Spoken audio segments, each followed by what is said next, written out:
We've been talking a little video games lately, like Spider-Man 2, Assassin's Creed, and some more today. But one of the most hype fandom games to come out recently that was also a huge flop was the Avengers game. Horrible. Hated it. Everything about it. And it had so much promise and so much, hope. You could play as the Avengers for the first time. So I have an idea to fix it.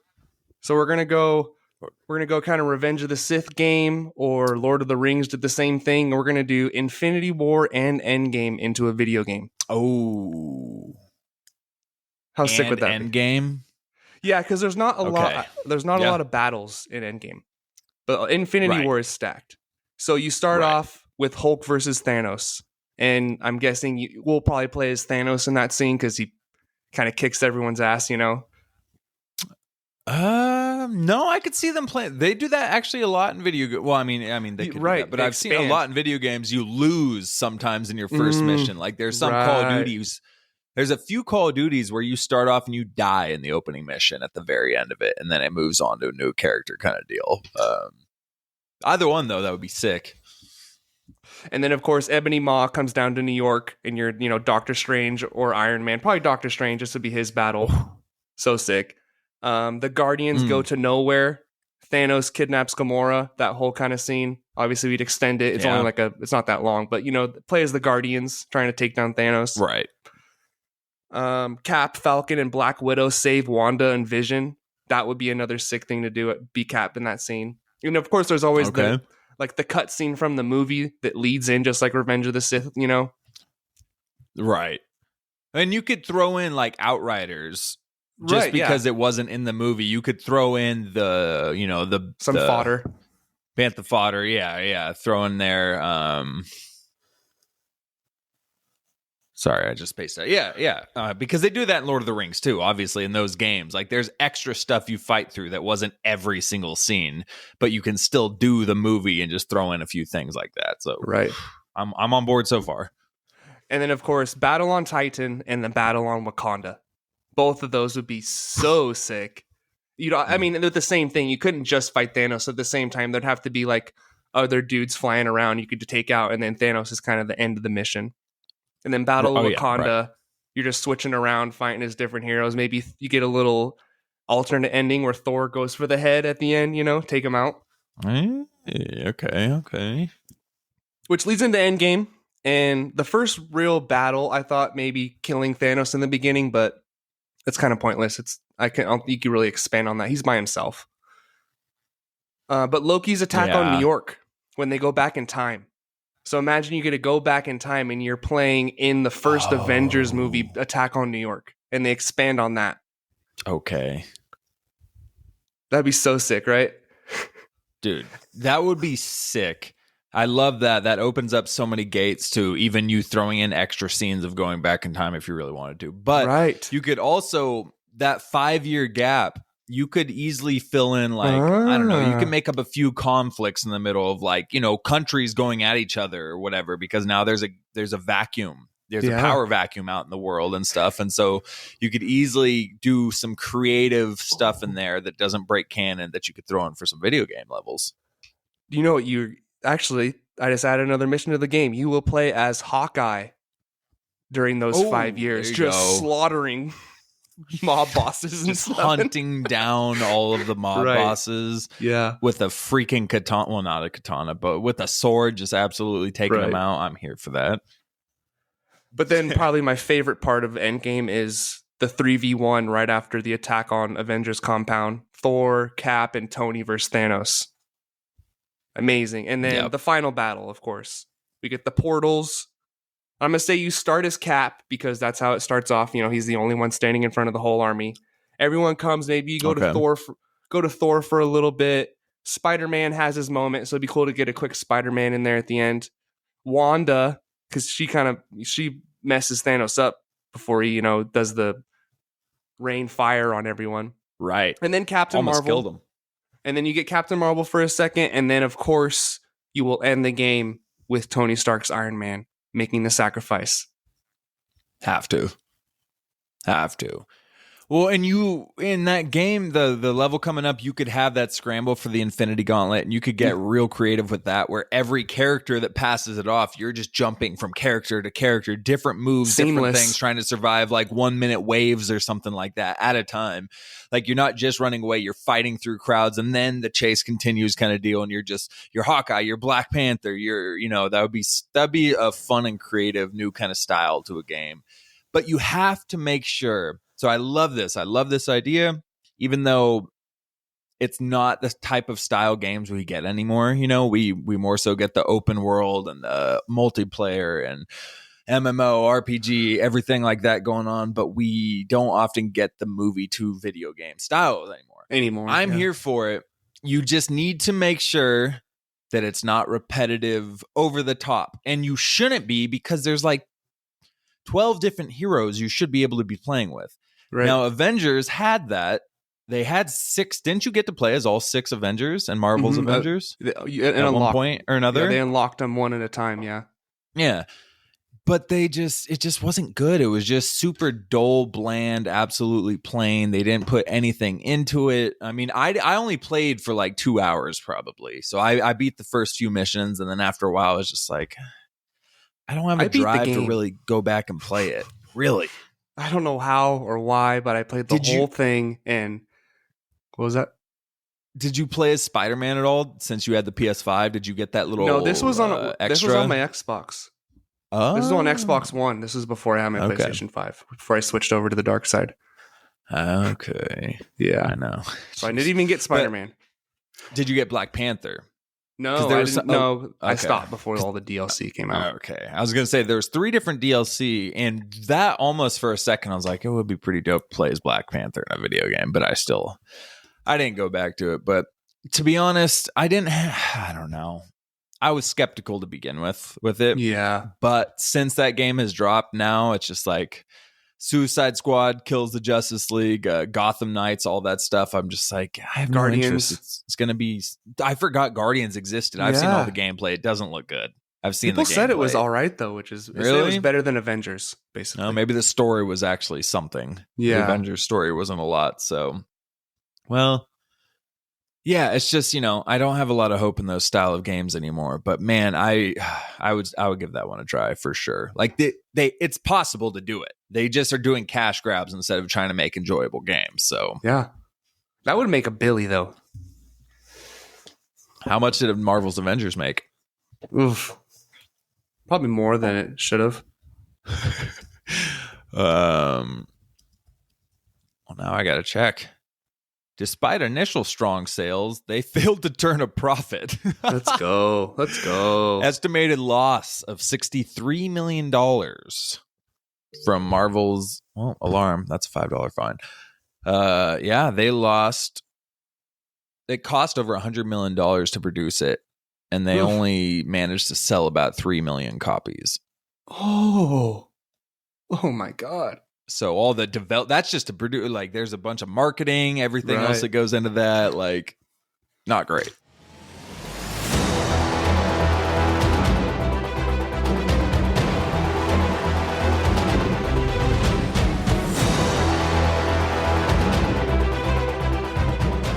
Hello and welcome back to another episode of Why So Sidious, a Nerd Podcast. Joining me today is my co-host, David Cochran. Today we are bringing you a combo episode discussing Across the Spider-Verse. Not a full breakdown, but after I saw it in theaters, we just had to talk about it. Check out Lights, Camera, Rant. Dave was over there for a full breakdown. But first we have some news in Marvel, Star Wars, and Netflix. And of course, don't forget to follow us on social media at Why So Sidious Pod on Instagram, Twitter, and TikTok.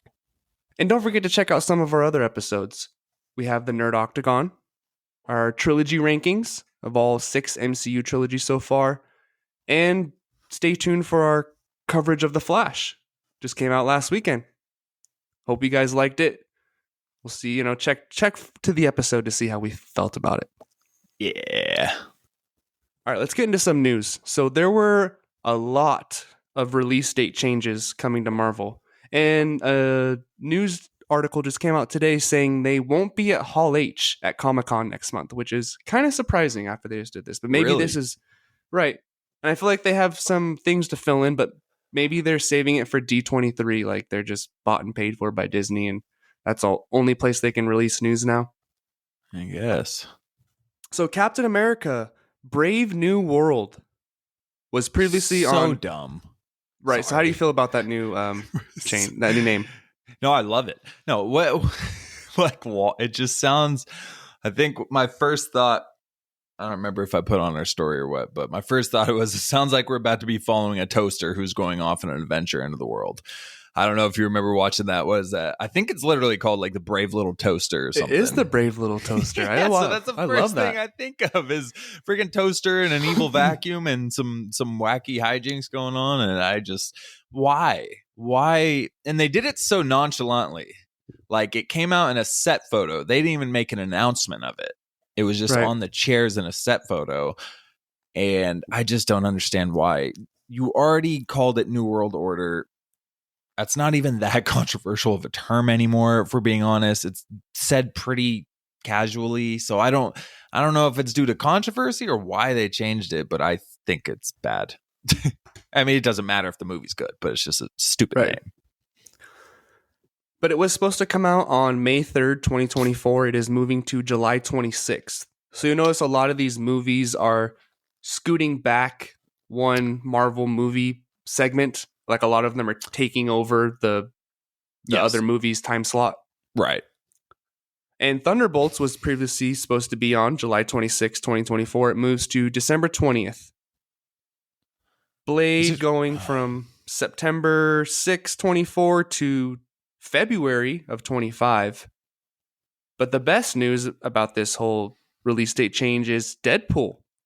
Previously slated to come out on November 8th, 2024. It is moving up 6 months to May 3rd of 2024. So it's taking over the Captain America time slot, and it's the first movie in phase 5? 5? I believe it is. I'm confused. Wait, no. We just kicked off phase 5 with Guardians. Really? I'm so confused about what I honestly don't know. Now. I don't know. I have no confidence right now. Because I sent that picture to you in the group. I'm definitely not looking it up. It started with Ant-Man. Oh my God. I thought Ant-Man was phase 4. That's a trip. Okay. Because I remember I was going to say I thought it was Guardians because I remember thinking that's a solid start. Solid start for phase 5 after a messy phase 4. But no, that makes sense. Wakanda ended phase 4. I'm sorry. Deadpool is the end of phase 5. Last one. It's the before we roll into phase 6. That's right. Okay. It's the end of phase 5. Because I remember thinking that's perfect because it's going to be a crazy multiversal, which I know we just said in our Flash episode. I'm really over the multiversal stories. We're all really over the multiversal stories. But I'm making an exception for Deadpool 3. I totally forgot to even include that in that take. But I'm here for multiversal Deadpool 3. I don't care because it's Deadpool. I'm not expecting a perfectly well-written story. I'm expecting a funny, violent, creative, fun movie. Like that's what we're expecting for that. And I'm expecting Hugh Jackman. So the plot there can be whatever we want. But it's perfect because, it resets everything. We roll into phase 6. And I will gladly trade 6 months of Thunderbolts and 3 months of, what was it? Blade. And of 3 months of Blade. We've already been delayed like 3 years of Blade, so that doesn't even faze me anymore. We'll gladly trade that. I'll trade that 2 months of Captain America for 6 months earlier of Deadpool. That's a fair trade in my mind. Right. And just like we talked about, we theorized before, Kang Dynasty and Secret Wars, those dates weren't staying where they were. So Kang Dynasty is moving back a complete year from May of 25 to May of 26, which was when Secret Wars was originally supposed to come out. And now Secret Wars is dated for May 7th, 27. And Fantastic Four is February 14th, 25. And now it is on May 2nd, 25. So that is 4 months. It's after. So it's like one of the first movies in phase 6. Okay. No, wait, hold on. No, it's supposed to be like mid phase 6. It's halfway through phase 6. It's like there'll probably be one movie in between Fantastic Four and King Dynasty. Right. And that's where the trade starts getting uneven because we just lost 2 years. I mean, one each, but still, like 2027 Secret Wars is brutal. That's 4 years away. No. Like, can they hang on that long? There's no guarantees. We might not be here in 4 years. Right. I don't know. Who knows? We saw Endgame. Marvel Studios, yeah, we got the best of it, but I don't know, bro. That's 4 years away. It's hard to get excited now for something that's 4 years away from me. Like, might have, yeah. Well, let me get you excited for it because there are reports, like we talked about. I think I brought this up in a Week in Geek a couple months ago that Secret Wars being split into 2 movies. Yes, I do recall that. So they're still talking about that, including a Battle World saga, and the Secret Wars Part 2 might be called Eternity Wars, with a year of movies taking place in the multiverse or battle world in between Secret Wars Part 1 and 2. So all the there's going to be movies in between, and it's just going to be setting up in, all in this battle world or something. That'd be wild. Okay. It would be, and I don't know. It's just a bummer. Because if we didn't have these years of multiverse, that would get me so hyped. But I'm almost like still like, oh, that's another 4 slates of movies in a universe that really doesn't matter and doesn't, because after Secret Wars, everything is going to reset. So that's it. Just if I wasn't already feeling multiverse fatigue, that would get me hyped. It still sounds kind of cool, but my excitement is dampened a little because of that. But it'll still be probably cool. I just I feel like that comedian. He says he went to see Ant-Man 3, and they're asking him, "Have you seen Loki?" And he's like, "What? Like, I saw Ant-Man 1 and 2. Shouldn't that be the prerequisite for seeing this movie? Why do I have to watch all these other things?" Yeah, that's a fair point. And also a Scarlet Witch solo project is still in the works, and they're saying that you'll just hear about her in Agatha, which is obvious, but also Deadpool 3. Oh, interesting. Okay. Well, that'll make it feel MCU multiversal, that's for sure. Yeah, and Owen Wilson and the TVA are confirmed for that movie. Did we talk about that? It's been a while. I thought Owen Wilson was confirmed, but for some reason I didn't know if Mobius himself was confirmed or if it was another random character. But that's cool. That's cool. I'm in for that. And I'm in for the Scarlet Witch. Speaking of which, of Scarlet Witch and Loki, right now, currently, Scarlet Witch and Loki are a couple in the comics right now going on, which is it's pretty weird. There's a lot of weird stuff going in comics today. I was talking to JD about it a little bit. I won't get into it right now, but there's a lot of super weird runs in the storylines happening right now. Interesting couple. And there's Magneto rumors for Deadpool 3. So that could kind of tie in with Scarlet Witch. Yeah, whether it's McKellen or Fassbender, we'll see. It's her dad. Or both. In a universe. Oh, yeah. I missed that entire point you're making. Well, McKellen would make more sense if it's her dad. I feel like that would be cool to see. Because Fassbender's too, too close in age. McKellen's lived his life. It would make sense that at some point there, he and, certain someone made a baby and he just moved on with his cause.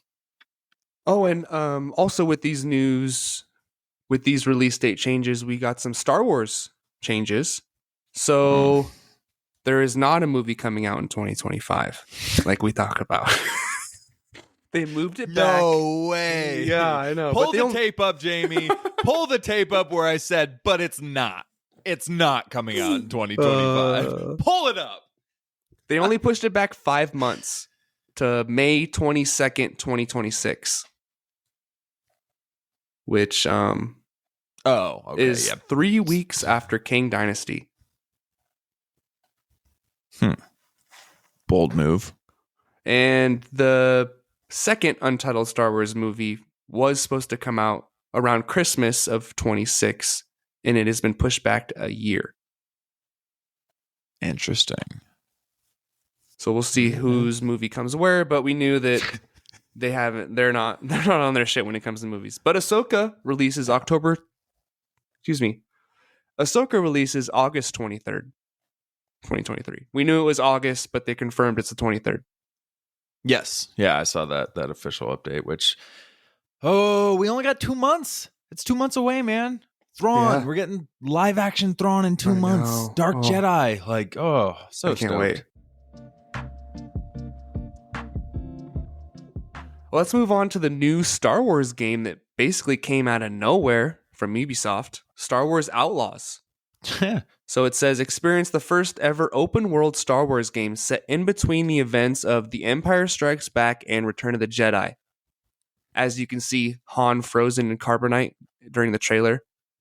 Yeah, caught that. Right. There's a couple things from to indicate that. I forgot what else, but like the stormtroopers, obviously, and then there was some like TIE fighters and stuff. But there was like a location too. Oh man, I forgot. I'll have to look into it. But yeah, looks cool. Explore distant planets across the galaxy, both iconic and new. Risk it all as K-Vess, an emerging scoundrel seeking freedom and the means to start a new life, along with her companion Nyx. Fight, steal, and outwit your way through the galaxy's crime syndicates as you join the galaxy's most wanted. So when it comes to Ubisoft, they have pretty solid writing most of the time. I like their stories they tell, and they're long. They're always like 50 hours to complete a Ubisoft game. This is no like 20-hour type of Fallen Order. Yeah. And always fun upgrades and customization like Far Cry. I know this is the team that does, because Ubisoft's so massive, they have so many different teams working on different games, but this is the people who do the Division series and the Tom Clancy games. But they always have the same type of feel, and I could tell from the trailer, or the gameplay, excuse me, that it has the same type of map and probably same loading screen and, all those type of things. And that customization is always so fun in those games. Straight up. It looks to be pretty detailed. Like there looks to be a lot of stuff that's going into it. And so at first, when I read the description and kind of saw like a quick, I forgot what it was. I think it was the quick trailer before they released the full trailer. I don't know. I'd never even heard of this until like 3 weeks. Well, they talked about the open world game possibly being in development and whatnot, but there's never any details. And then all of a sudden we get a full synopsis, trailer, gameplay, everything like within 3 weeks of me hearing about what the game was. But initially I wasn't super excited, but then I saw the actual gameplay and read more about it. And I feel like this could be a hit, man. I feel like this really actually could be dope. The fact that you get to run around on the ground in the, in atmosphere on the ground, run around doing your quests, and then hop in your private starfighter and jump into the atmosphere right into a dogfight in space, and travel wherever you want. With no loading screen. Yeah, dude. So you just really, it's such an immersive Star Wars Galaxy experience during the original trilogy. Yes, I want an older public stuff. Yeah, I want to get out of this era. But for a video game, getting to have an open world exploration of an era that we are very familiar with and that we were introduced to Star Wars with, that's so sick. You're telling me I get to go explore Tatooine probably not Hoth. There's probably not a lot to do there. But still, Tatooine or anything like that during the time between Empire Strikes Back, when Leia and Han and Luke and everybody are pretty much at their peak or almost. That's awesome. So I don't even care who the main character is at that point. I just want to explore the galaxy. And there's a lot of distractions. The one of the creators said in an interview. So you can watch a ship fly overhead and see where it lands and kind of start like an adventure off that. So it seemed, that's what I like in a game. Like you can just mess around for I don't want to just do the main mission all the time. Sometimes I want to just look and see what's around. That's what's good about like Grand Theft Auto and Cyberpunk and open world games like that.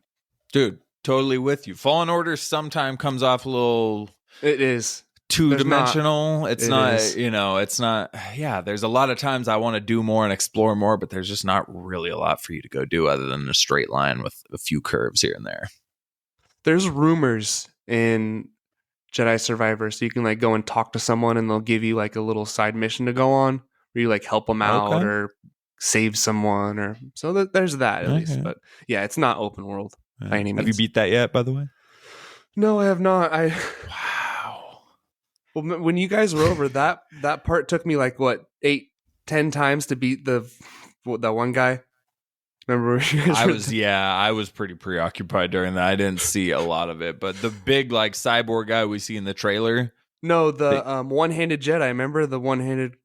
Oh, I totally forgot we watched that part. Yeah, that's right. But okay. I'm on a part right after that, and it's like there's like 15 droids all in this room together, and they're all not like B1 battle droids, like the crazy ones, and there's like the raiders with the giant fucking sticks, and it's impossible.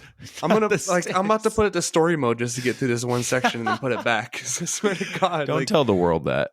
We've never done that before. I've never done that before. And if you do that out there, you should be ashamed of yourself. You are a loser. I've done it. Well, Cyberpunk Phantom Liberty, the DLC. What? Yeah. Phantom Liberty? It's a DLC, releases September 26th. And we have Keanu Reeves returning and Idris Elba as one of the new characters, of course, right? Of course. But it almost looks like another ending to the game. So this lady Songbird has like the cure to what you're trying to figure out because you're dying. Spoiler alert. But it happens in the beginning of the game. So fair enough. But you might have to do some fucked up stuff first. They're saying it's like a spy thriller. And it's like a new section of the map you haven't been to yet. So it looks sick. And it's not just DLC. It's like another ending. And I guess there's multiple endings to this too, which is a big thing in Cyberpunk. Huh. Okay. That's dope then. Right? So I'll ask you because you've played through the game. Are you excited for it? Oh yeah, I'm ready. Nice. I beat it twice, and it was definitely more fun on the second. I know I don't do that too. I don't play games twice, and it's the one I know I shipped this game hard on the pod, but it's one of the best stories and soundtracks in a game by far. Especially the soundtrack. The soundtrack is heart racing, especially in action scenes. Heart racing. Wow. Okay. I will fight for this game forever, and it runs great now. So it was horrible at the start with all the glitches and everything, but there's been so many updates to that game where that doesn't happen anymore. Okay. And the sequel is also in development as well, so this is not just a dead franchise. There you go. Well, that's sick. That's cool that there's like DLC coming out for a game you're excited for like that. I was just surprised because I feel like it only came out like, oh God, no, never mind. I guess it's been out for multiple years, like 3 or 4 years. 4 probably, yeah. Okay, never mind then, because I just finished beating Fallen Order for the second time. So I guess that isn't that crazy that you beat it twice too, because Fallen Order only came out, 5 years ago? COVID? Right. Yeah. Yeah. Oh. Good. Never mind. I was going to say the good old days. It's just about Warzone. That's all. Just the quarantine Warzone. But what was I going to say? I was remembering that we played it at your house, and I played it for like, I don't know, half hour, an hour total, probably, or something. But I did enjoy it. It was fun running around the club and letting loose on some people. Yeah, you can't go as crazy as Grand Theft Auto, or I don't. Right. But which isn't a bad thing. Grand Theft Auto is the only one that can pull that off, where you can just go unlimited crazy, just going absolutely doing ridiculous things, and it's like, and it works. It's so much fun. And Starfield, have you heard about this game? I don't know much about this. So they finally released a trailer for it. It's been in development for like 15 years. It's another kind of the thing Star Wars Outlaws is trying to do, where you can just travel through space and all these different planets, and it looks wild. It's Xbox exclusive and PC. Ooh. So I'm kind of screwed on that one. I'm not going to be able to play it, but it looks fun. There we go. Yeah, well, they need something exclusive that's decent because they're getting their asses whooped by PlayStation right now. But Halo's dead. Yeah, RIP. I did see, I keep saying this thing where it's like the same NPC from like the Skyrim game. Like this big goofy, or maybe it's not from Skyrim. Maybe it's from something else. I forgot. I already botched it. So if you know what I'm talking about out there, you're like, this guy's what a jackass. But there's some like little Easter egg where it's the same goofy ass NPC that runs up to you. I'm pretty sure it's in Skyrim. And so they put him, apparently it's like a deep cut nod to that in the Starfield game. But no, it looks pretty good. I really don't know what the game's about, but just aesthetically it looks pretty good from what I saw. Like, it looks like it's pretty solid visuals. So yeah, I probably will never play it because I can't even play the games I really want to play. But I don't think it's coming out on last gen. It's a crazy massive game. Yeah, no. And you're buying a PS5 if you go next year anyway, so I am. I'm already planning on it. Let's go, Spider-Man. All right, let's move on to a quick Tudum Netflix event. So if you know, Tudum is a onomatopoeia. Is that what they call them? I don't know what Tudum is, but it could be an onomatopoeia. When you turn on the Netflix app, it goes Tudum. Oh, that's why it's called that? Yeah. That's kind of funny. Okay, I'll take it. Yeah, so that's an onomatopoeia. Right, okay. The Squid Game Season 2 cast was announced. So we have some returning people and some new ones. Hey, you've seen Season 1, right? Yes. Yeah. Wild. Yeah, so they're good. doing another season of Squid Games inside the, the compound, whatever you want to call it. So it's not just everyone who's been free. They're going back and they're doing another round of games. Interesting. Okay.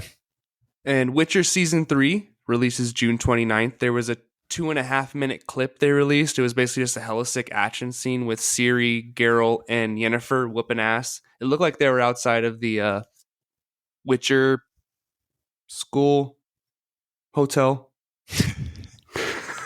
The school/hotel they all stay at. Yeah. Yep. Yeah. I didn't watch it. I saw like 2 or 3 clips of it, but I actually haven't watched the full thing yet. It looked cool. It was like a nice one shot. They try to do like a long one shot type of scene, and okay.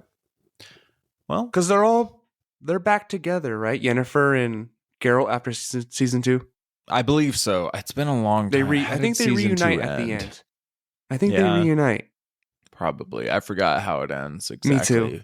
It's a bummer. It's going to be weird because there's not going to be an end to it. They're continuing it. So really we're just losing Henry Cavill, but there's not going to be a goodbye or an ending, satisfying ending or anything like that. And it's a weird situation, but I'll still probably watch it.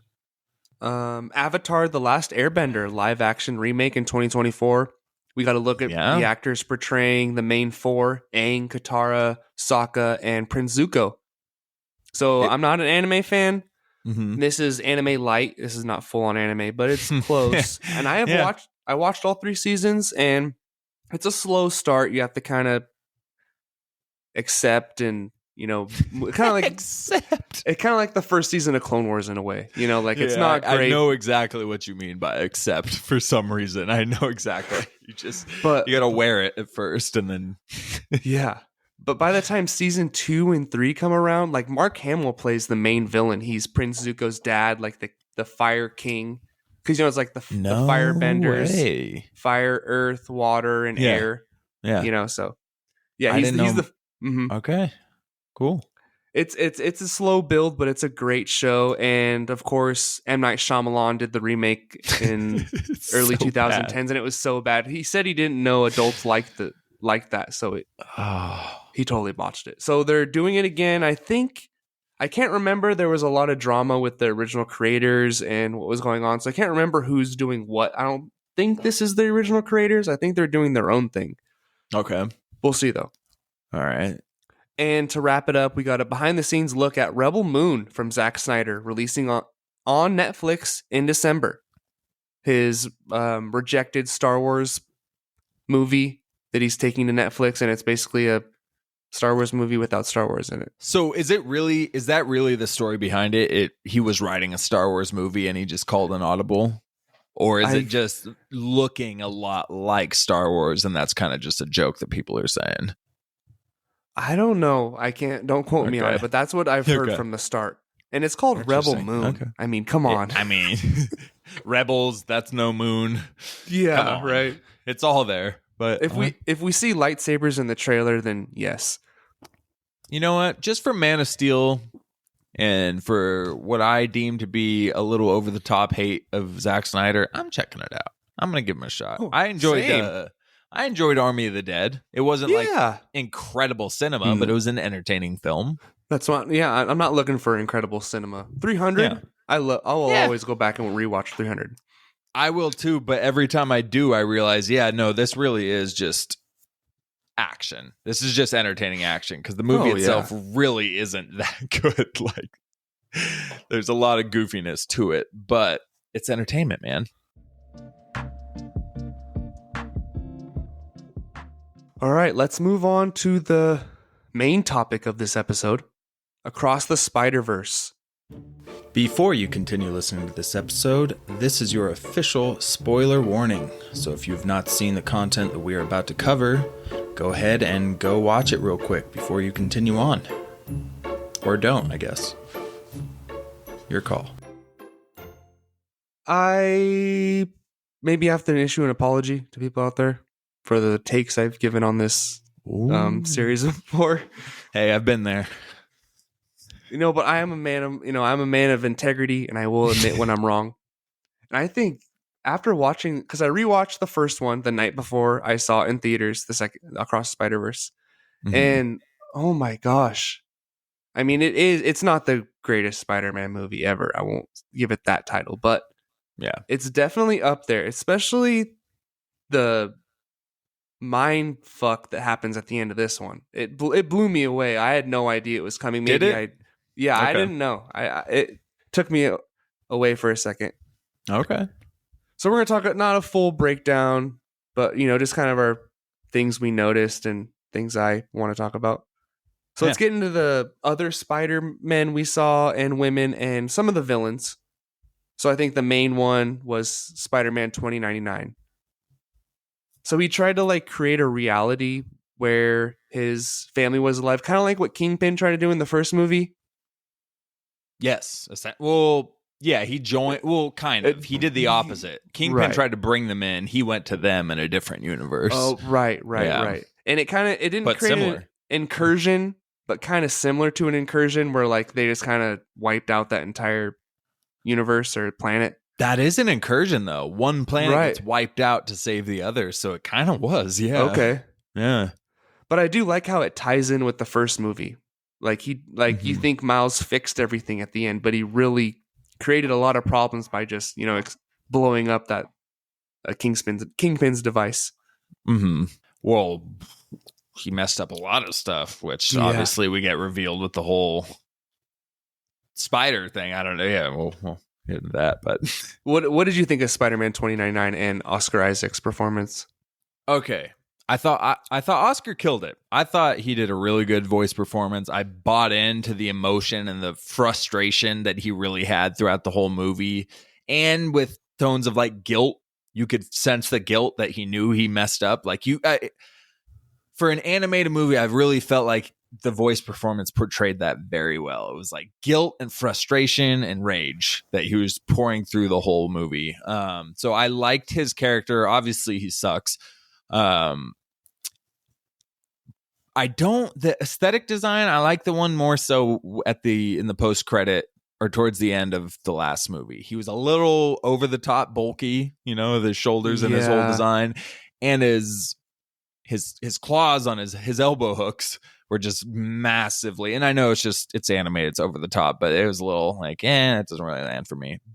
But I think he's wrong. And I think he may end up being not so much on the good side of things by the time we get to next movie. But I'll get into that because I have a couple theories on this movie. But I believe he's wrong about his conviction with Miles, and I believe he could be a villain. I agree with that because I don't like things being so set in stone.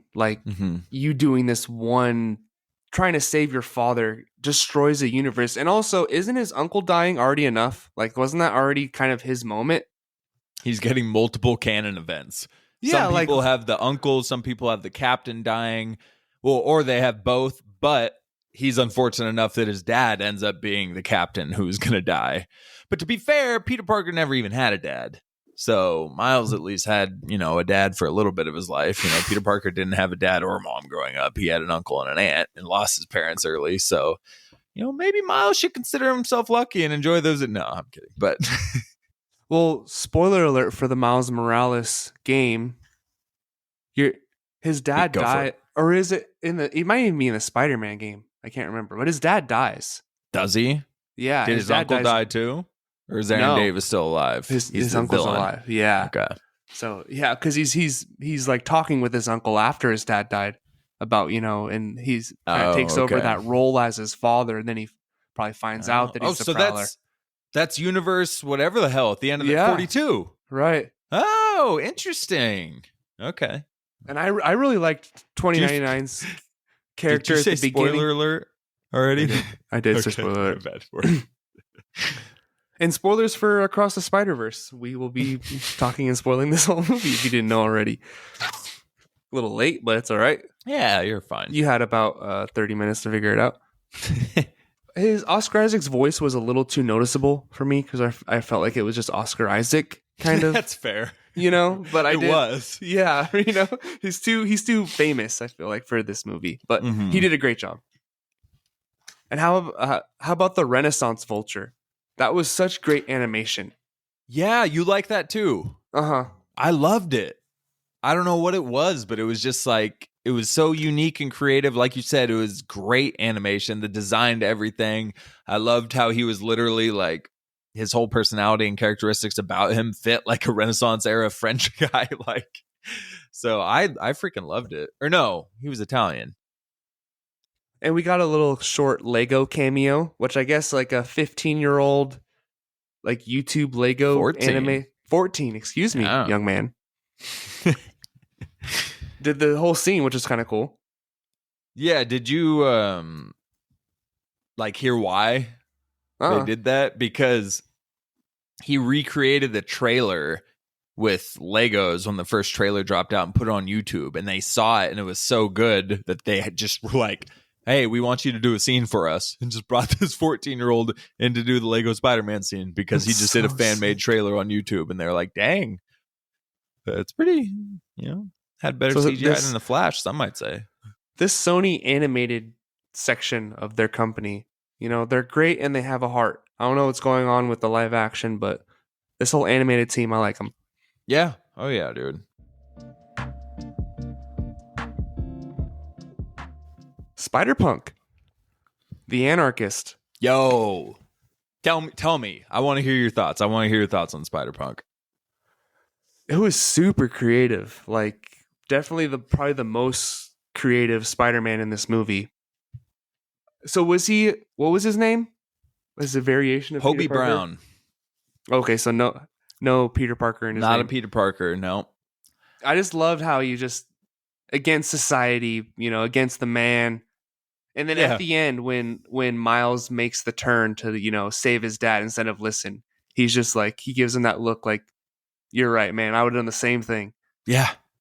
Dude, what a surprise. So I loved him too. Again, if you check out that other episode on Lights, Camera, Rant, you'll hear how much I loved him. But I'll just briefly go through it again. I didn't expect anything from this character. I saw it being advertised. I knew Spider-Punk was a trailer from the comics, but I didn't expect anything. I was like, that's probably a little over the top. I'm sure it'll be nothing major. That's for sure. And then, my goodness, he was my favorite character of the movie. Really? He was my favorite character. Yep. Daniel Kaluuya. If it's Kaluuya, I'm sorry. He nailed it. Dude, he nailed it. He kind of, I know he's already got an English accent. He's not American, even though in all the major movies we see him in, he speaks, American accent through it. But he had this extra Cockney kind of accent on top of it. And I loved it. So, yes, he had the Brad Pitt snatch, but better. The charisma to it and everything. It was just so smooth. Every sentence he said, it just was like butter. I enjoyed listening to every word that man was saying throughout the whole movie. He goes, I'm not a role model. I was a runway model. Like, just go through all these little freaking quips and stuff that I just loved. He shows Miles about the palms thing. And there was multiple things with his character that foreshadowed stuff. He tells Miles, you use your palms there, it's going to open up the whole force or the whole barrier. And then later when Miguel traps him, he puts his palms up and shows it to Miles, and Miles breaks out of it through that. And he smiles, takes his wristwatch off, the time travel thing, and says, I quit, and bounces out of the portal there after helping Miles escape. So not only is he dope and a real one because he helped Miles through that, but he was picking up little trinkets the whole time he's following Miguel as Miles is being introduced to all of them. He's just stealing stuff randomly throughout the whole thing. Yeah. And you find out he's building a time traveling watch from all their technology there. And he gives it to Gwen to be able to go help and save Miles at the end of the movie. So there was a ton of tiny detailed stuff to him. Okay. His voice acting was awesome. His character was awesome. And the animation to it. So I found out that Well, one thing, there's like over 1,000 animators hired for this movie to make all of this possible. But all of his cut and paste kind of style items that were on him and a part of his animation were all filmed at different frame rates. So they were all and so it looked chaotic, you know, there's no order. There's no order to his character. Anarchy, chaos is his personality. And even his animation style was chaotic. Every single one was not in tune with the other. So the creativeness that went behind this character, it was just like, it was awesome. It was a major part of why this movie landed so much for me. It was the detail like that came into this stuff. And I just freaking loved it. And I do have a theory about him. Which I'll throw out real quick here. So, like I said, his name is Hobie Brown. So, not only did him and Miles connect a lot in this movie, but I think there's even more to that than you would think. So, anyways, he helps him escape and quit and everything, but there's a big connection between the two. And Hobie Brown is not, like you were just saying, he's not a variant of Peter Parker. He's a different person. But Hobie Brown is actually a variant of the original 616 Comics Prowler. The Prowler in the original Marvel Comics iteration's name is Hobie Brown. Oh. So he's a variant of that, and is a variant of Miles' uncle, essentially, who becomes the Prowler, and Miles also, at the end of the movie, becomes the Prowler too. So they have that connection there where they are each kind of variants of Prowlers. I definitely liked the new Spider-Man in this movie more than the first one, which kind of what puts it over for me too with some other things. Like in the first one, we got Spider-Pig and... Oh, okay. The variants. The variants, right? Yeah, okay. And I like Spider-Woman too. She was a pregnant Spider-Woman, fighting crime at the same time. That baby is bouncing around in there. But if the baby's anything like Mayday Parker, I'm sure it's fine and just shooting webs back and forth and keeping itself stable in the womb there. Yeah, she was cool though. She was by the way, her name's Jessica Drew, and if you heard me in another episode, I referred to Spider-Woman as Jessica Clark. Stupid, and I'm here to apologize for that. Her name is Jessica Drew, and that was a variant of Jessica Drew right there on the motorcycle. So that was cool. That was a good segue, before you messed it up, to Peter B. Parker returning with his daughter. So, honestly, he's kind of a bitch in this movie. Peter B? Yeah. Oh, no. He abandoned Miles, doesn't communicate with him once. I know he's a part of this, spider society, and he was only there to set Miles up. He reveals it at the end that, I knew the whole time. I was basically, Miles asked him, like, are you really here for that? Or are you here just to, move me along to where I need to go? And that's kind of what he was there for. Yeah. Yeah, it's a tough one to argue. I guess the way I thought in my mind was literally every single Spider-Man except for Spider-Punk. Yeah. All stuck to that principle, even though they're all good people. They're all Peter Parkers. They're all Gwens. Right. They're all, even Gwen, who's essentially in love with him, even tried to catch him at one point. Even after they set this all up, she tried to snatch him with a web when he was falling and tried to hold him. And he kind of gave her that like betrayed look. So I guess that's the way I justify it. And I guess I figure, well, he came up to him and talked to him and was genuinely like telling him like, you're the reason I had this baby. Like, seriously, you are the reason I even have a child. I like you. I like being around you. You're a great person. Like, and I could just sense like the regret and genuine feeling. Which, by the way, Jake Johnson nailed it. He's been great voice acting for this character.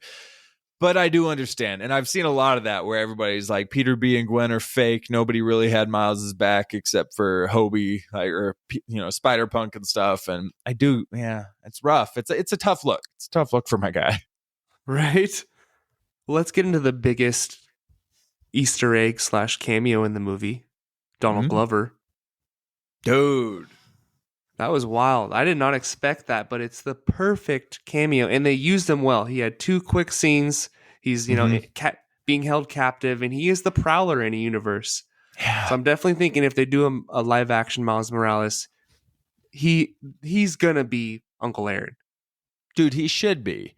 He's the reason Miles Morales was created in the comics. Like, in the entirety of Miles Morales as a character is due to Donald Glover.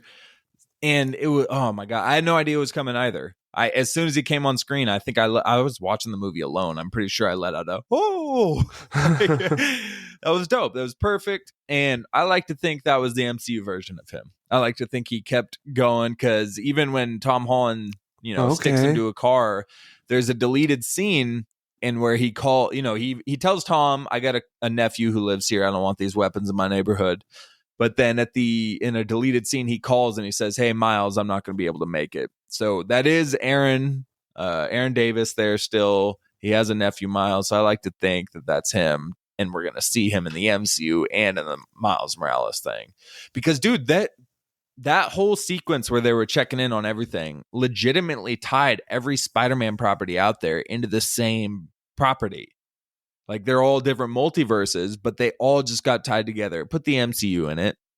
MCU and Sony verse are combined. Insomniac verse is combined. Like, all these things are all now legitimately connected with each other, which is dope. It just opens so many doors for the future. And the last thing I forgot to mention about Spider-Punk, I just saw something. Lord and Miller, the producers, confirmed that Spider-Punk's universe is going to be explored further and beyond the Spider-Verse, which is the upcoming movie. They said, quote, so visiting Spider-Punk's world is just one of many crazy mixed media adventures that we're going to have in the next one. And so it will be a wholly new feast for the eyes, end quote. And so, like I said, with how all of his parts were animated differently, we're now going to see his entire universe. So I can't even imagine how many animators they're hiring for Beyond the Spider-Verse. But I know, because they said they're done after Beyond the Spider-Verse too, like this team. So, but they have to expand. There's so many stories you can tell off this movie. I'm sure they will. The money that this movie is making right now, it's the second highest or third highest grossing movie of the year. Are you serious? Yeah. Well, that's dope, because that's my 4th round pick, but I didn't realize that. So I guess I'll just take a quick victory lap, check the Googles, and see that it's 4th. It's the 4th highest grossing movie of the year. Oh, here we go. Wow, almost $500 million. Let's go. So it's probably what, Ant-Man, Fast and the Furious, and Guardians? Ant-Man didn't get 500 million. Oh, yeah, that's right. So Fast X. Oh, Super Mario. Yeah, Super Mario. Let's talk about the main villain of this movie, the Spot. So the Super Collider from the first movie basically kind of created him.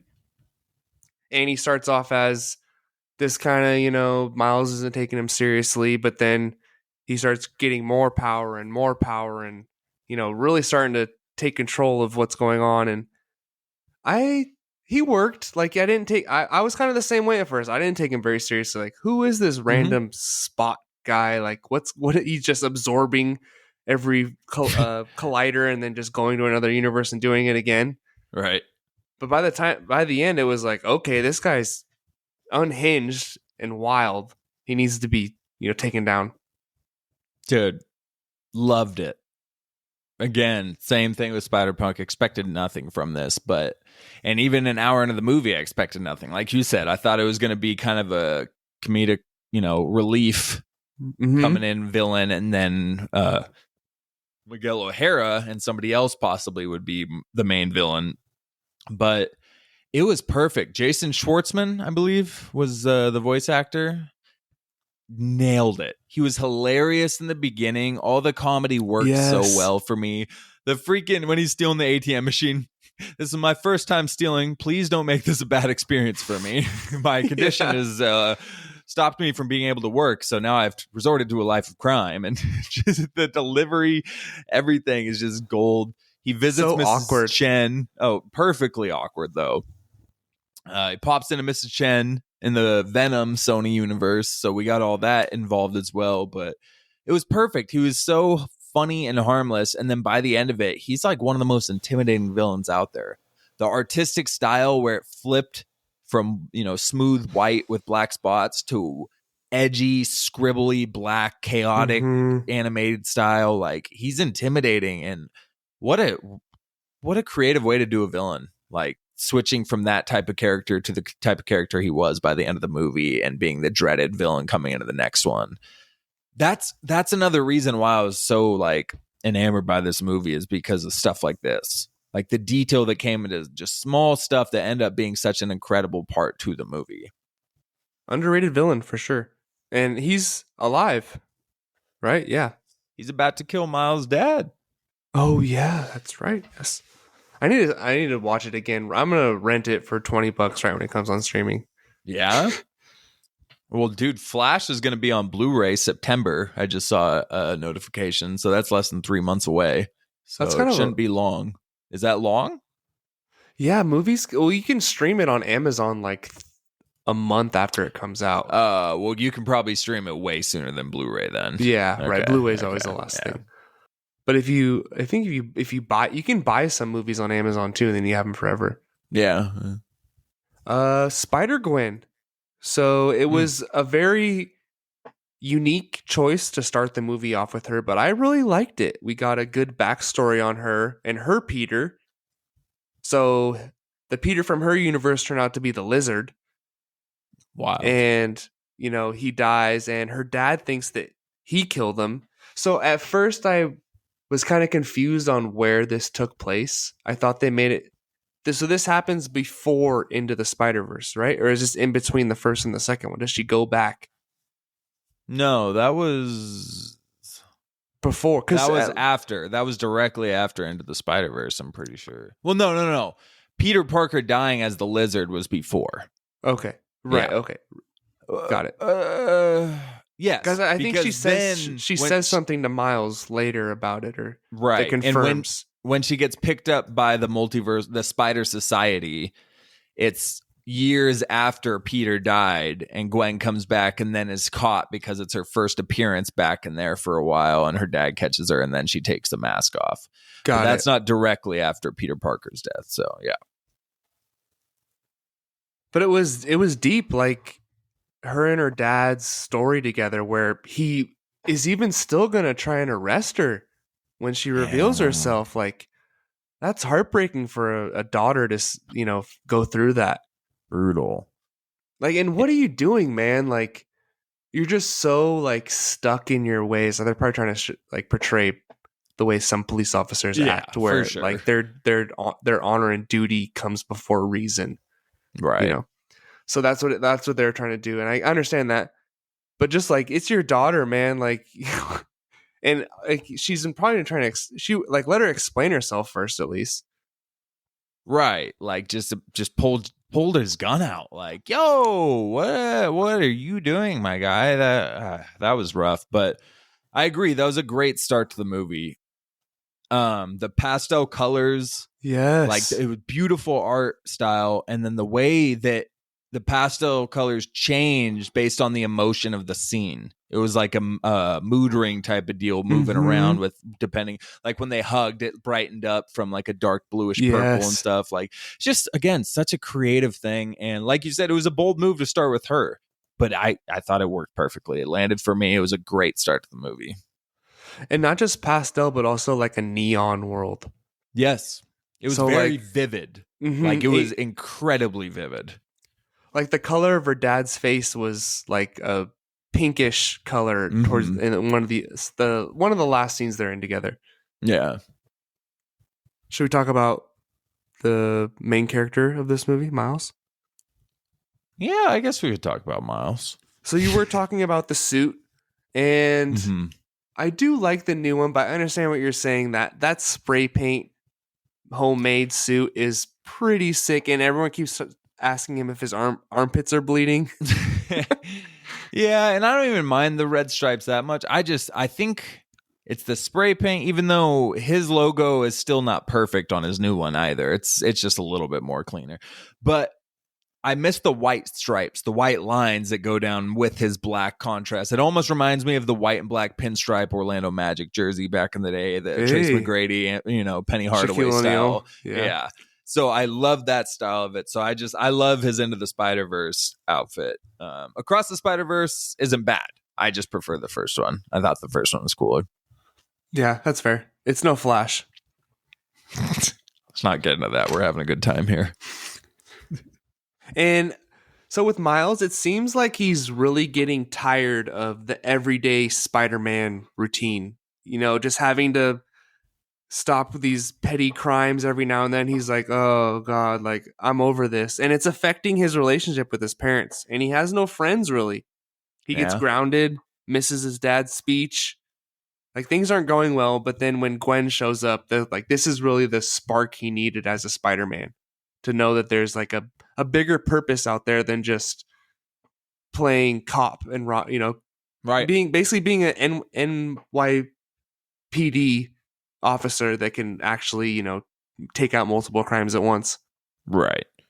Yeah, it's kind of like, you know, he's still in high school, so he's still got the kind of I'm over it, I don't care about this, you know, thing. So he doesn't care. He's like texting while walking and stopping crime and stuff like that. Right. Like just the typical high school kind of deal.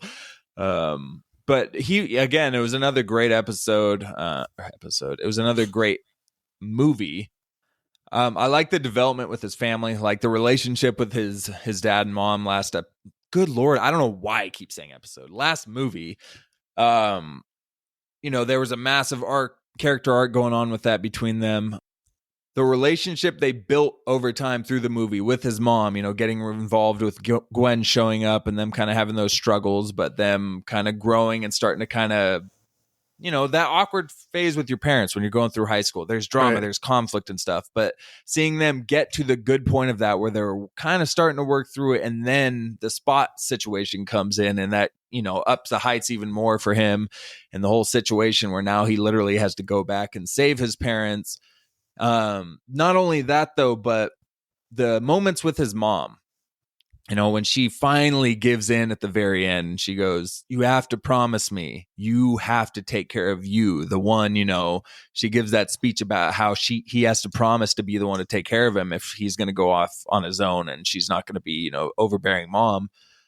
And it's interesting because when we get to the end of the movie, he winds up facing himself. He's looking himself in the face when he's meeting this alternate evil Miles. And so that kind of leads me into this feeling of with the next movie coming out, that's what it's going to come down to. He's going to have to take care of this one who's fallen down a dark path, who lost his dad. He has no dad. And he's going to have to be like an older brother to himself and take care of him, even when nobody will, even if he doesn't think he deserves it, kind of thing. So I think that's going to connect and run deeper into the next movie. But it was just another solid outing of Miles Morales. I think I liked him in the first one more because we got to know him a little bit more. Yeah. And it was less messy. There was more kind of Miles focus throughout the movie, but it was still enjoyable. And what is it? Shamik Moore, voice actor of him, I believe. Mm-hmm. Another solid outing. Yeah. Who is really trying to get with Haley Steinfeld. Bro, those interviews are so awkward. That's so awkward. You know, she's with Josh Allen. No. Isn't that crazy? But speaking of baby, Miles' mom. Oh. Rio. Loves feeling it. All right, well, let's just move on to the Canon events. Oh yeah, I was gonna say we gotta talk about him being a mistake.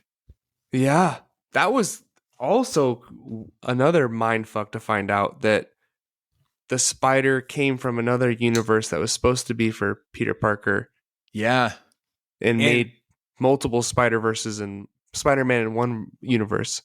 Yeah. And so they didn't have a Spider-Man in the universe he goes back to, whereas, you know, his variant is the Prowler. But we also see that the spider was from Earth 42.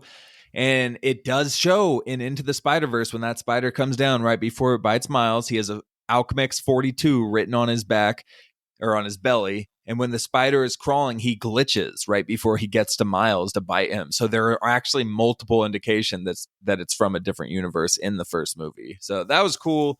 That was a cool little twist of things. Yeah. And yeah. Chantel's brother was actually telling me in the first movie, the first time he's going out with other Spider-Man, and he gets everyone gets their spider scents. They're Peter Tingle. His is actually purple and green when everyone else is red and blue. Yeah, at the start of the movie too, when he first meets the first Peter who dies, Chris Pine, his thing is green and purple, and then while Chris Pine is talking to him, it like switches to purple and red to the Spider-Man colors too. And so people were theorizing like, would he have become the Prowler in this universe if he didn't get bit by Earth 42 spider? And I don't know. I got into discussions about that, and I still don't really know where I stand on it now. If he would have become the Prowler if he never got bit by that spider in the Earth universe we're watching now, but I don't know. There's some Reddit forums on it. They go pretty deep. And the timeline branches that the moments that every Spider-Man has to go through was really cool to see. Like in every universe, there's this becoming a hero moment where they have to go through this tragedy, this loss, but it makes them who they are, which kind of reminded me of Flash. I kept kind of seeing similarities in both of the movies when I was watching them. Yeah. Like, you can't change the past. And if you do, you could create more problems than you were trying to fix in the first place. Right. And maybe saving his dad could cause that, which is exactly what they're trying to stop him from doing. Right. Yeah, that was cool. We got a lot of Easter eggs coming out of all those canon events that they showed. We had Andrew Garfield and Tobey Maguire. Andrew Garfield was standing over Captain Stacy. Tobey Maguire was kissing MJ, and I'm pretty sure his Uncle Ben. And there's a couple others where they popped up in those things. Ton of nods to the animated shows, Spectacular Spider-Man, the old school 60s Spider-Man show, a ton of stuff. There was obviously, I think they said there was like 300 separate illustrated Spider-Mans throughout the movie. Like that they actually took the detail to create and put through, which is ridiculous. Hey, but no Tom Holland though, huh? No Tom Holland. But they mentioned him when, Miguel says, and don't even get me started on that Doctor Strange and that little nerd from Earth 199999. Because Earth 199999 used to be what technically the MCU's universe was until they officially made it 616. And Doctor Strange and Spider-Man literally just broke the multiverse by being, So they mentioned that, but then they don't actually show an image of Tom Holland. That was interesting. That is weird though. Yeah. Yeah. But Venom's canon. Yeah. For all Spider-Man. That's wild. When he goes to the convenience store and he's talking to the lady, that's what the connection is, right? Yeah. So at the time I was watching, I was like, God, this looks familiar. Like I know this means something, but I can't tell what it is. Yeah, that was Mrs. Chen from Venom. Okay. Yeah. But yeah, no, the Eddie Brock getting, overtaken by the symbiote. So that means Tom Holland in his universe at some point, a Venom is going to have to show up. It's a canon event. Yeah. And the captain has to die is basically what happens. So Gwen's dad retiring instead of becoming captain saves his life, I guess. And, but that was kind of interesting to see. Yeah. So, because in other universes, like the Andrew Garfield, her dad died. Right. And he was captain. Right. How about that Spider-Man chase, though? So we get the Spider-Man pointing meme again, which leads into a pretty epic chase when it comes to animation. Just I can't imagine how long this took. It was probably weeks. Dude, I'm pretty sure it was either months or like a year to animate that entire chase scene. Oh no. Like it was 4 years? An insanely long it was 4 years. A single animated chase scene for Spider-Man Across the Spider-Verse took 4 years to complete. Wow. It was worth it. It was pretty incredible. It was so entertaining. That alone is worth seeing the movie a second time just to rewatch that. Like, I wish I saw it a second time in theaters. Mm-hmm. Miles having his mask off though, I feel like they just did that so you could tell it was him the whole time because why is he not putting his mask on? They've been doing a lot in movies lately. Right. People just need to have their masks off all the time. All right. But it was still amazing. And the train to the moon was also epic. Yeah, when that was dope. And Spider-Gwen is finally trying to figure out like like she says, we're the good guys, right? He's like, we're doing what's right, and just like smashes Miles, dude. And then she's like, okay, then she knows that she needs to help Miles out instead of letting his dad die. Right. Miguel's unhinged, and I think there's a deeper guilt within Miguel, and he's trying to fix his own error and not let it like expose him more by stopping Miles. Right. Yeah, obviously we get that iconic line.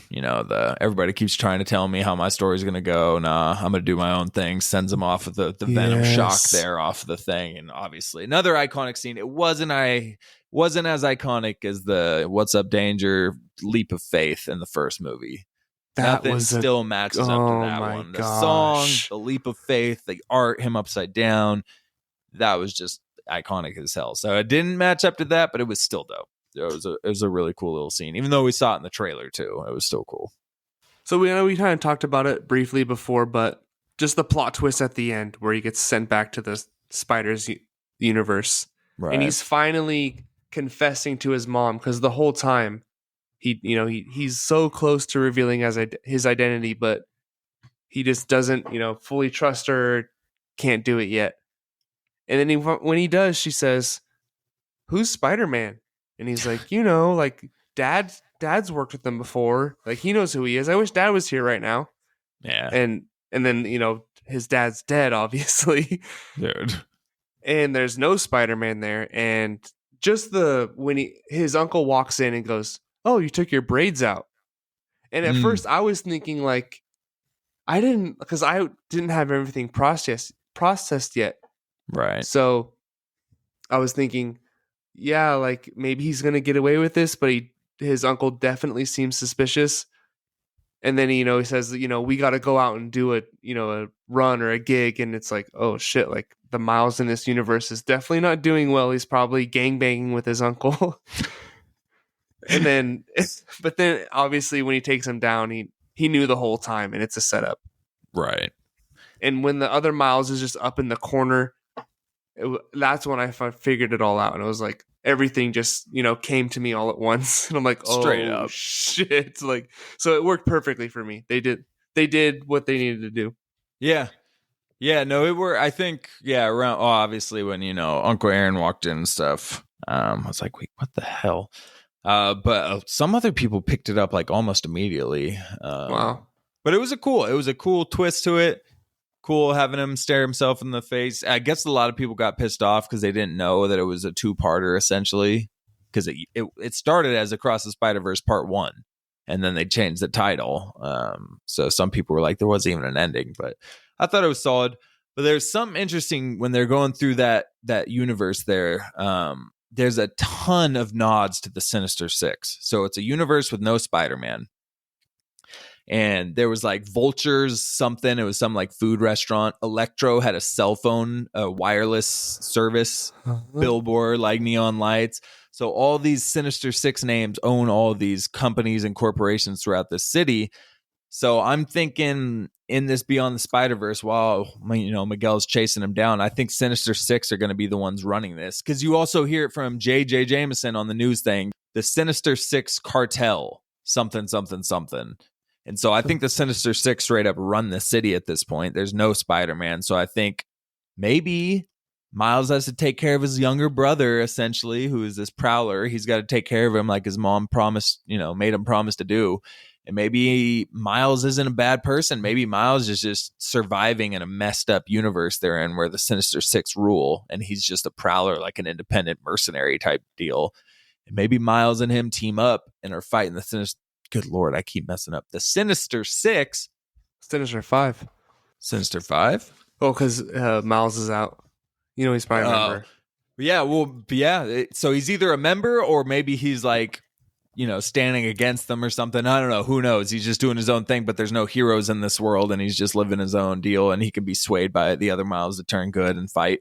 And then Gwen and them show up and they convince Miguel that some way, I think, again, Miguel's wrong. So I think at some point, even the other spider people like Spider-Woman is going to turn on Miguel too, and Miles and Miguel are going to fight. But I think the Sinister Six are going to be a massive part of this Beyond the Spider-Verse movie. I could see it. I think that maybe Spider-Gwen and her crew will try and take out Spot first, and hold off, Miles' dad, save him for a little bit, and then maybe meet up with Miles after. Okay. But I think to make the story better, Miles has to be a part of the Sinister Six in that universe. Yeah. To make him more connected. Like he feels like he's fully bad right now. Like he's not, there's no good in him, but maybe he's like Darth Vader where there's that little hint of good, and who could convince him more than himself. Yeah. Yeah. I do like that theory. At first I thought, okay, Miles is going to get out of this and just kick his ass and get out of there. But I do like them staying in that universe for at least a third of the movie. Yeah. Yeah. And it says Beyond the Spider-Verse, so who knows what that means, but. All right, well, let's wrap it up with some overall thoughts and a rating. I don't know what your rating is, so I'm excited to see what you have it at. Yeah. So I love in these movies how keeping the identity secret is such a focal point on the story. Like, I know it is. I mean, in the MCU movies, Tom Holland, he keeps an identity secret until Mysterio reveals it. But like, Tony Stark knows, and Ned knows, and Aunt May finds out. And it's like, not like, he isn't really tripping on it too much. And in these movies, I do like how it's like the last thing they'll do. Like with Gwen and Miles, like they're like, you want them to do it in the beginning and just get it over with, but it's like they can't. Like, being Spider-Man means that you can't reveal your identity, and they're one of the few heroes that has to do that. Everyone else can be out in public. Right. In the comics, Spider-Man was one of the last ones. And it was a massive deal when he revealed himself in the Civil War run. Like, it was huge, and it changed a bunch of stuff. But he was one of the last heroes of the Avengers squad who is anonymous still. Yeah. And just the animation and the score, mostly the animation, is just amazing and on another level. Sometimes it looks live action. Like when you see the shots of the city and just the taxi driving down the street. And even Miles swinging through the city sometimes, it's like, holy crap. And it's a big multiversal story, but at the same time, it's really about family and dealing with death, especially in this movie. And like, trying to change it or let it happen for the greater good, which is a insane decision to have to deal with. Right. But it comes to a rating, I think I'm going to have to give this a 9.1. Ooh, okay. This movie's a 9. Like, there's a couple, there's a little fat in this movie compared to the first one. They're both great though. And I think the other Spider-Man that were introduced in this movie and the ending that just blew me off my feet, I have to have it over a 9. Okay. I like it. I mean, like I said, we were all kind of in agreement that the first one wasn't everything. We all liked it, but we just didn't think it was the greatest Spider-Man movie, the greatest comic book movie ever, like a lot of people were claiming it to be. This hype landed much more for me in this movie. And like you said, it was just beautiful. It changed the game of animation. It really did. Like, it stepped up to another level of anything we've ever seen in an animated movie. And the time and the effort and the amount of employees they put into this and artists they put into this to make this happen, it showed on screen. So I really thought it was solid. I didn't think it was perfect. There were parts here and there, it was whatever. But it was super entertaining. Voice acting was great as always. So I really enjoyed it. But I didn't break a 9 with it. I got it at an 8.7. And part of the reason... This is only part of the reason was I got Guardians 3 at an 8.8, and I'm going with Guardians as I like that movie better. And it's just animation. I don't know. It's hard to put animation over a live action when it comes to certain things. It's hard. I don't know, but it's a great movie. Huh. This is better than Guardians 3 to me. Yeah.